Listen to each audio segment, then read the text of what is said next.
and welcome to my YouTube channel. I'm having to be a little bit industrious and resilient today because it's a busy day in the house and I need to find some quiet space. So I'm in the bathroom. So my YouTube video today is coming live from a bathroom in my house. And it's also kind of along the theme of what I wanted to speak about today, because we're coming into that time of the year where people are trying to find new levels of resilience. You know, maybe you're setting about a new health regime or a new fitness regime. You're trying to work towards a goal and you're setting yourself a goal. And I want to talk about how does the vagus nerve, how does the neuroscience of our psyche impact our capacity to achieve and surpass our goals and hinder us too, which is really important. But before I do that, please remember you can follow me on Instagram at Justin_Caffrey, or you can follow me on a day-to-day basis where I pop up hints and tips around the neuroscience of well-being. And you can also join my course. Hundreds of people have been through it. So check out the course at remotetribe.co.uk and follow me on Twitter at Justin Caffrey. And please, most importantly, like and subscribe to this channel. Share it with friends and family. That's how we make sure that this message keeps growing and the community keeps growing to help people find ways to improve their own mind and bodies. But to stay with that theme, I just want to talk a little bit about the vagus nerve and how it can hijack us in terms of our capacity for growth, our capacity to really strive and drive and be successful. We have to learn to be resilient. And the unfortunate thing is that the natural status of your mind, of your nervous system, is to move towards comfort. It's the reason why we're here 200,000 years later.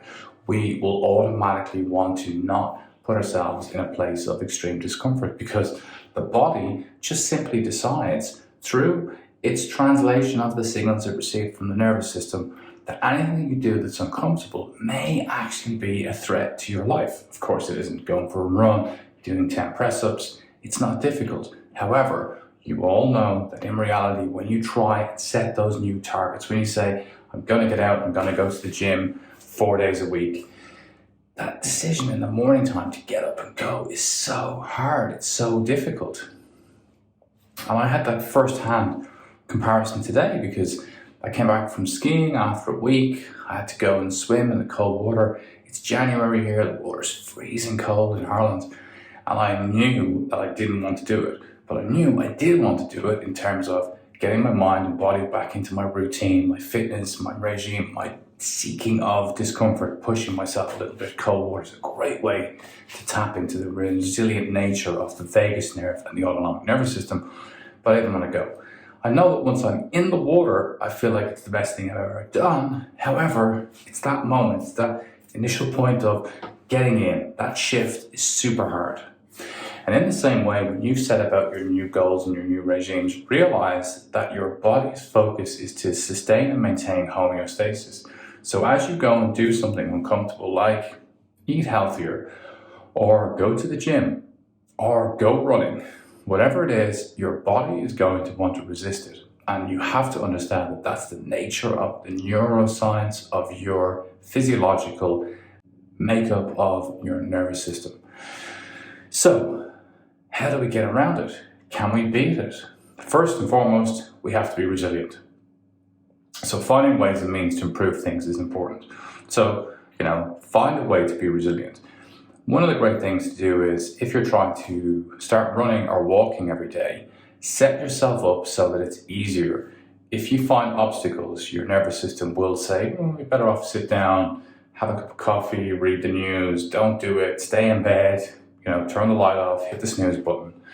So if you want to go running or walking every day, set yourself up so that your running shoes, your running wear is all by your bed. So you literally are going to fall over it when you get out of the way, when you get out of bed, should I say. So get yourself into that position where it is the first thing that you see and there's less likelihood of you having to stumble and find an excuse for the nervous system to tell you to sit down. So putting simple steps in the way to make sure that you can get to your goal is important.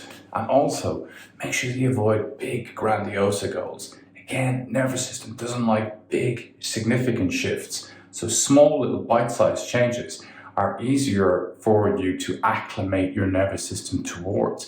And what's good is that once your nervous system gets acclimated, like me going wet cold water swimming now, I know in 3 or 4 days I'll be fine, and that's just part of what I do and how I get up, and my nervous system's going to be okay with it. But until I get it acclimated, it will always be a battle. So I must make sure that it's as simple as possible in terms of my approach.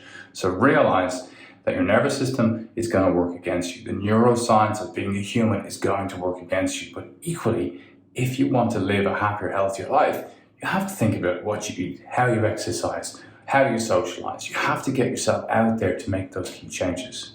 Same thing goes with meditation. If that's what you've started to do for your resolution, it's going to be hard. And start small. Don't think about, I'm going to meditate for 30 minutes a day, 5 minutes a day. Start off with 5 minutes. Hit that for 2 weeks. Go to 10 minutes. Hit that for 2 weeks. Go to 15 minutes.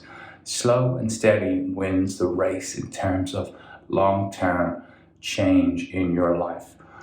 If you want to make significant change, start with a small step. And over the course of time, lots of small steps will lead to significant change. So, next week, I'll be back to normal, back in my office, back in my normal surroundings, not shooting videos in a bathroom. But needs a must. You gotta improvise, all right? You gotta improvise. So, thanks for being here, everybody. Please like and subscribe. Please share this. Help people understand a little bit about the neuroscience, the nervous system, the vagus nerve, what it's doing all on its own. It's autonomic approach. It's doing stuff that we can't regulate or change, but we can understand, and then we can intervene. Education is key. Thanks for joining my channel. See you next week.